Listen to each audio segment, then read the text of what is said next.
Hello students. आज मेरे साथ है सुमित कौशिक। सुमित जो है हरियाणा में गुरुग्राम से बिलोंग करते हैं और उन्होंने इस बार यूजीसी नेट जून का अटेम्प्ट जो है क्लियर किया है। और इन्होंने जो है 98.33 परसेंटाइल के साथ for assistant professor and for admission to PhD दोनों ही में क्वालिफाई करा है।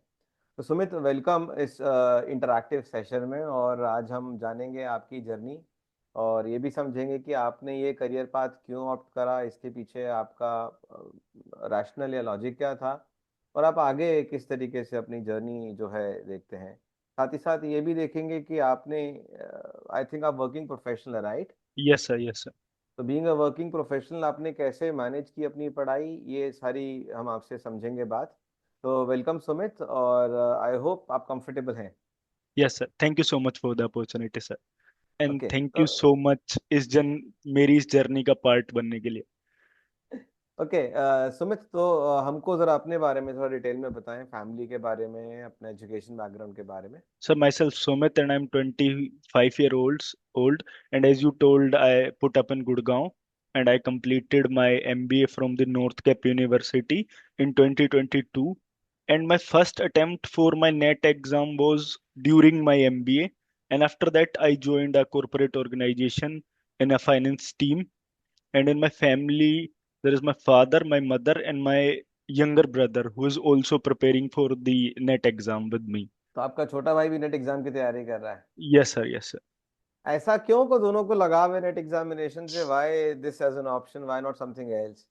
सर दोनों भाइयों के साथ साथ पापा को भी लगाव है नेट एग्जाम से थोड़ा सा।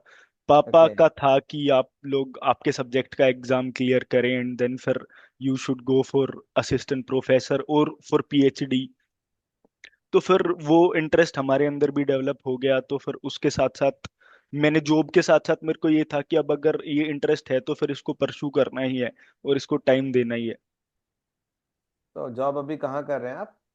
हाँ सर, मैं अभी फिलहाल मैंने एक न्यू ऑर्गेनाइजेशन ज्वाइन करी है, Macquarie group, which is an Australian company. तो आपका वर्क फ्रॉम होम है या हाइब्रिड मोड है या फिर ऑफिस से काम करते हैं? सर इन दिस ऑर्गेनाइजेशन अभी हाइब्रिड है, it is 3 and 2 days, like 3 days office 2 days work from home. तो कैसे मैनेज किया आपने अपनी तैयारी को, प्रिपरेशन को, along with this job? Sir मैंने ये वाली अपनी ऑर्गेनाइजेशन अभी रिसेंट ज्वाइन करी है 1 महीने पहले कि मेरे को हम्म। नेट का रिजल्ट और नई जॉब साथ साथ ही मिले हैं ऑलमोस्ट। और इससे पहले मैं जिस ऑर्गेनाइजेशन में था वहां पे मेरा लास्ट 1 ईयर से वर्क फ्रॉम होम ही था। तो जब मेरे को वर्क फ्रॉम होम की अपॉर्चुनिटी मिली लास्ट जुलाई में तो मैंने पिछले वाले अटेम्प्ट के लिए अगस्त से पढ़ाई शुरू कर दी थी। और उसमें मेरी नाइट शिफ्ट्स रहती थी तो मैं कोशिश ये करता था कि मैं सुबह उठ के पढ़ लूं। और मैंने अपना ये रूटीन बना रखा था कि मैं किसी भी तरीके से 3 से 4 घंटे के बीच में या फिर मोस्टली 4 घंटे में देता था दिन में, 2 घंटे पेपर वन को, 2 घंटे पेपर टू को। और ये आपने कितने दिन फॉलो करा ये रूटीन? सर मैंने पूरा अगस्त से लेके दिसंबर अटेम्प्ट तक किया, देन दिसंबर में मेरे मार्क्स 168 आए थे and the cut off was 170। सो फिर उसके बाद थोड़ा सा रिजल्ट का वेट करने में उस ड्यूरेशन में तो पढ़ाई होती नहीं है। देन फिर मैंने फरवरी से दोबारा शुरू किया ये धीरे धीरे करके। तो फरवरी से मैंने 1 1.5 घंटा करके दोबारा दोबारा अपने आप को बैक किया कि कोई बात नहीं इस बार करते हैं। देन फिर मैंने फ्लो बनाया, फिर जून में एग्जाम हुआ और फिर वो सारा केओस हो गया। उसके बाद फिर मेरे को ये था, और जून एग्जाम कंपैरेटिवली अच्छा ही गया था, मोस्टली बच्चों का अच्छा ही गया था। तो फिर मेरे को ये था कि चलो हो जाएगा, ऐसा ही पेपर आएगा, दोबारा कर देंगे, ऐसे करके मैंने खुद को किसी भी तरीके से ऐसी चीजें करके मोटिवेट किया फिर दोबारा। और उसी टाइम पे फिर आपने दोबारा क्लासेस लेनी शुरू कर दी यूट्यूब पे। तो फिर वी आर बैक अगेन। तो फिर हो गया सर। तो आप हमारे साथ कैसे जुड़ गए इस पूरी जर्नी में? सर मेरे को आपके साथ मेरे छोटे भाई ने जोड़ा सर। अगस्त में जब मैं अपनी वो कर रहा था, प्रिपरेशन शुरू करी, तो मैं पेपर वन बेसिकली मैंने यूट्यूब से ही डिफरेंट डिफरेंट टीचर्स के अलग अलग सब्जेक्ट्स के क्लासेस ले रहा था, लेकिन मेरे को ये था कि पेपर टू की क्लासेस मेरे को लेनी है। तो उस टाइम आप किसी दूसरे प्लेटफॉर्म पर पढ़ा रहे थे, तो उस प्लेटफॉर्म का मेरे भाई ने सब्सक्रिप्शन ले रखा था, उसकी एमबीए तब चल रही थी और मैंने जॉब शुरू करी थी। तो फिर मैंने उससे पूछा था तो उसने मेरे को बोला कि उस प्लेटफॉर्म पर ऐसे ऐसे सर है और एक बार क्लास लेके देख लो। तो फिर मैंने आपकी क्लास यूनिट 1 से ही शुरू करी पीछे से, और आपका सिलेबस आगे चल रहा था तो मेरे पास काफी सारा कंटेंट था पीछे से फॉलो करने के लिए। फिर मैंने वो सारा किया, और फिर उसके बाद जब उस प्लेटफॉर्म से आपके बाद आपने अपनी एकेडमी शुरू करी, तो मैं मेरे को पता नहीं था कि आपका अपना चैनल आ गया है ऐसे करके। मैंने बस यूट्यूब पे आपको सर्च किया था कि अगली बार के लिए पढ़ने के लिए कम से कम आपकी पुरानी वीडियोज ही मिल जाएंगी यूट्यूब पे। तो हम्म। फिर बाय लक मेरे को आपका ये चैनल सबसे ऊपर ही दिख गया। फिर मेरे को लगा कि ऐसा कैसे हो सकता है, ये तो मैथ सा नहीं कर रहा कुछ ऐसे। बट मैंने फिर उसको थोड़ा स्क्रॉल किया, फिर उसमें प्लेलिस्ट मिल गई। उसमें सर मेरे को सबसे यूजफुल चीज वो लगी जो आपने 10 सेशंस लिए थे यूनिट वाइज, पीवाई क्यूज के, जो आपने ऐसे अलग अलग सेग्रीगेट करके और इम्पोर्टेंट क्वेश्चंस लिए थे उस टाइम पे। जब मैंने आप ये चैनल पता चला मेरे को उस टाइम पे आप वो ले रहे थे, और मैं भी उस टाइम पे उसी स्टेज पे था कि मैं मॉक और पीवाई क्यूज कर रहा था। तो जिस तरीके से आप पीवाई क्यूज को एक्सप्लेन कर रहे थे, और आप बेसिकली हर क्वेश्चन के साथ आप ये बता रहे थे कि इसमें ये ही ऑप्शन क्यों चूज किया है हमने, या कई बार होता है ऐसा कि बच्चों को या सबको लगता है कि ये ऑप्शन भी हो सकता था, लेकिन आप फिर हम्म। बताते थे कि ये क्यों नहीं हो सकता था। कई बार आपको ऑप्शंस देख के भी वेटेज करनी पड़ती है। सही बात है, क्योंकि ऑप्शंस कई बार ऐसे आते हैं कि आप अटक जाते हो कि यार हमने तो ये पढ़ा है, चारों ही ऑप्शंस में नहीं है। मेरी खुद की अंडरस्टैंडिंग भी यही रही पूरे एग्जाम में कि आपको सही के साथ साथ गलत भी पता होना चाहिए क्या है। इजी रहता है फिर आंसर निकालना, ढूंढना और यस। आगे बढ़ना। तो ये तो हो गया आपका हमारे संग एसोसिएशन और जर्नी। थोड़ा ये भी बताओ कि पेपर 2 में आपने प्लानिंग कैसे की? सर पेपर 2 में मेरा मेन मोटिव तो ये था कि जैसे मैं एमबीए के बाद जॉब शुरू कर दी थी तो मेरा फ्लो सा ब्रेक हो ही गया था ऑलमोस्ट। तो मेरे को ये था कि मैं एक बार सारा सिलेबस पहले गो थ्रू करूंगा, जैसे आपने हर टॉपिक की क्लास ले रखी थी शुरू से लास्ट तक। तो मेरे को ये था कि मैं सारा सिलेबस गो थ्रू करने के बाद, उसके बाद जो थ्योरी वाली चीजें जो शुरू से एमबीए में भी पढ़ रखे हैं, जो शुरू से पढ़ते आ रहे हैं, वो तो मेरे साथ रिटेन हो जाएंगी, वो तो मैं कर लूंगा। जो नहीं होता, स्टेट्स है, ऑपरेशंस वाला पार्ट है, इकोनॉमिक्स वाला पार्ट है, ये थोड़ा सा वीक है, इनको मैं दोबारा करूंगा। उसके बाद फिर मैं लास्ट में आके मॉक और पीवाई क्यूज के बाद अपना एनालिसिस करूंगा कि मतलब मैं कहाँ लैग कर रहा हूँ। और जो मेरे एरिया स्ट्रोंग है उनको मैं ऐसा नहीं है कि मैं छोड़ दूंगा, उनको साथ साथ रखूंगा, क्योंकि लास्ट में तो मेरी वही हेल्प करेंगे इस चीज स्कोर करने में। और मॉक टेस्ट कितने पुराने लगाए और कैसे प्लानिंग करा मॉक्स का? सर मॉक टेस्ट मैंने दिसंबर के टाइम पे ही ज्यादा लगाए थे, दिसंबर अटेम्प्ट में तो मैंने 6 साल पुराने, 6 से 7 साल पुराने मॉक टेस्ट पेपर 2 के लगाए थे। तो उससे काफी प्रैक्टिस हो गई होगी और समझ में भी यस आ सर, गया यस होगा तरीके यस से। सर। एग्जामिनेशन हॉल में जब दोबारा गए पहली बार, तो चलो ऑफलाइन टेस्ट था, बच्चों का बहुत खराब एक्सपीरियंस रहा, कहीं लाइट नहीं आ रही, कहीं पंखा नहीं चल रहा, कहीं गर्मी लग रही, और जून की गर्मी।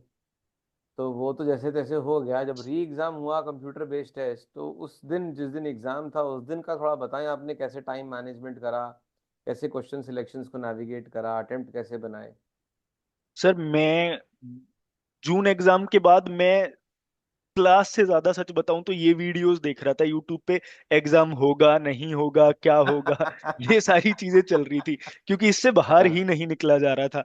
फिर उसके बाद जब मेरे को ये हो गया कि बस अब हो गया, फिर आपने भी एक वीडियो डाली थी जिसमें ये था कि पढ़ना तो है ही। हाँ, और कोई और ऑप्शन मेरे ही नहीं को, है। और मैं और मेरा भाई भी हम घर पे बैठ के डिस्कस कर रहे थे ये बात कि आप सीधी सीधी बात करते हो कि देखो ये सब केओस तो चलता रहता है, जो काम अपना है अपने हिस्से का है वो तो करो एटलीस्ट। हाँ भाई देखो, प्रॉब्लम ये है ना कि अलग अलग पर्सपेक्टिव्स हैं इस चीज के। कई यस सर। बार बड़े बड़े चैनल्स ये भी सोचते हैं कि किस तरीके से हम स्टूडेंट्स को एंगेज करके रखें अपने चैनल के साथ। Yes sir. But yes. कहीं ना कहीं मुझे लगता है कि हमको यहाँ पर स्टूडेंट्स का टाइम भी वेस्ट ना हो, वो भी सोचना चाहिए कि मैं हर छोटी छोटी बात पे एक वीडियो बनाने लगूं तो बच्चा देखेगा ही देखेगा क्यूरियोसिटी के चलते। बट होता कि एंड ऑफ द डे बात उसमें कुछ दम की होती नहीं है, कुछ काम की बात निकलती नहीं है, बच्चों का समय और खराब हो जाता है। तो मैं थोड़ा सा रिफ्रेन करता हूँ इन सब चीज़ों से, थोड़ा हट के रहता हूँ कि भाई फालतू का वीडियो ना ही बनाया जाए, फालतू का कंटेंट ना ही दिया जाए। बच्चों को हमको डिविएट नहीं करना, हमको फोकस बना के रखना है। वैसे भी आजकल की जनरेशन में क्या है, आजकल की जनरेशन का हमारा अपना ही देख लीजिए, बहुत जल्दी हम अपना अटेंशन और फोकस लूज कर देते हैं। आप पढ़ने बैठे 10 तरीके का डिस्ट्रैक्शन पहले ही आ जाता है।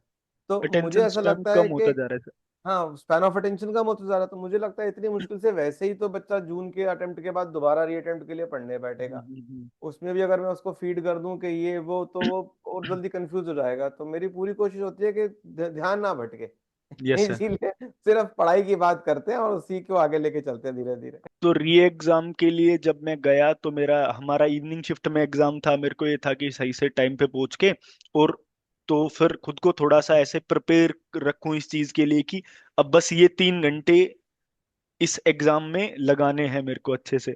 उसके बाद सर मैं पर्सनली मैं बताऊं तो मैं जब भी एग्जाम शुरू करता हूँ कंप्यूटर बेस्ड, या फिर मैंने ऑफलाइन वाला भी ऐसे ही किया था, हमारे पेपर में क्या होता है कि 2 अनसीन पैसेज आते हैं और पेपर 1 का एक। हाँ, मैं 15 क्वेश्चन तो पूरे हैं। 15 क्वेश्चंस पूरे हैं, ये 46 to 50 और 91 to 100। 91 से 100, हाँ। और मैं तो सबको कहना भी यही चाहूंगा कि अगर अब जितनी कट ऑफ बढ़ रही है आपको, अगर ये चाहिए कि मैं इस कट ऑफ से ऊपर जाऊं, तो आपको ये 15 क्वेश्चंस तो फिर क्लियर कट सही करने पड़ेंगे। हाँ, 30 नंबर ये हो गए, और अगर डीआई तीस कर लो नंबर ही तो हो गए। 5-10 नंबर डीआई के हो गए। Yes sir. तो फिर मैं पेपर 1 शुरू करते के साथ भी सबसे पहले उसका अनसीन पैसेज कर देता हूँ, वो मेरा जल्दी हो जाता है थोड़ा सा। और फिर उसके बाद मेरे को ये रहता है कि ये जल्दी हो गया तो अब मेरे पास 45 क्वेश्चन करने के लिए इतना टाइम है। फिर मैं हमेशा शुरू से ही शुरू करता हूँ, उसके बाद डीआई से ही टाइम देता हूँ, क्योंकि मैंने जो टाइम अनसीन पैसेज में बचाया है वो मैं इसकी कैलकुलेशन में लगा सकता हूँ फिर सही उसके बात बाद है। डीआई करके उसके बाद जो टाइम बचता है उससे मेरे को अंदाजा लग जाता है। कुछ क्वेश्चंस पेपर 1 के जैसे थ्योरेटिकल होते हैं तो आपको सीधा सीधा पता चल जाते हैं क्या हो रहा है। मैथ वगैरह में आपका थोड़ा बहुत टाइम लगेगा, उसके अलावा आप सीधा सीधा सीधा फ्लो में चल सकते हो उसके लिए। और पेपर 2 में भी हमारा कैलकुलेशंस की 2 यूनिट और एक स्टेट्स वाला आता है जिसमें थोड़ा सा आपको लगता है, वरना आप फ्लो के साथ चल सकते हो उसमें भी। तो मैं उसको भी अनसीन पैसेज करके फिर क्वेश्चन 1 से ही शुरू करता हूँ और लास्ट तक करता हूँ फिर। टाइम तो कम नहीं पड़ा था उस दिन, 3 घंटे में हो गया था कि नहीं सर, लास्ट में टाइम तो प्लानिंग कम नहीं थोड़ा सा। पड़ा, टाइम कम नहीं पड़ा, टाइम इनफ था, मतलब सब कुछ इनफ लग रहा था मेरे को उस टाइम पे। काफी सारी मतलब कुछ क्वेश्चन जैसे मेरे सर मैं बताऊं आपको, मेरी 2 यूनिट्स जो है, जो 4 और 5 हैं अकाउंट्स वाली, वो थोड़ा वीक है।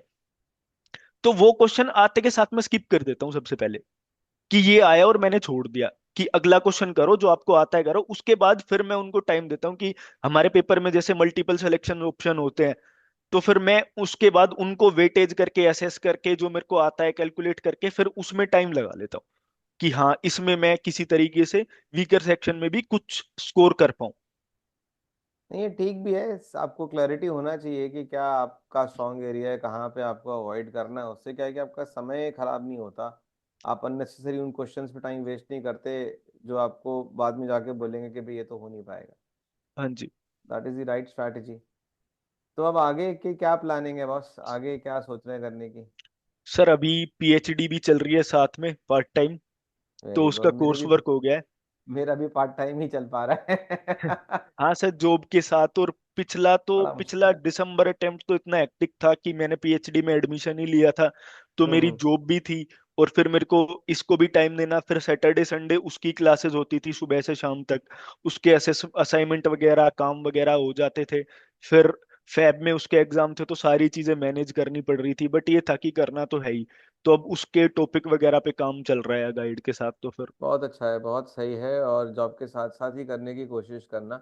थोड़ा हेक्टिक ज़रूर हो जाएगा आपके लिए भी, बट ये साथ में हो जाए तो बहुत ही अच्छा है। बहुत ही अच्छा है। अब जो वर्किंग प्रोफेशनल्स हैं जिनका मैनेजमेंट का बैकग्राउंड है और ऑलरेडी आपके जैसे ही कोई जॉब कर रहे हैं, यस सर। उनके लिए आपका क्या सजेशन है कि अगर उन्हें पीएचडी के लिए जाना है या यूजीसी नेट में असिस्टेंट प्रोफेसर के लिए जाना है, तो क्यों वो इस डायरेक्शन में जाएं? ऐसा क्या बेनिफिट उनको होगा?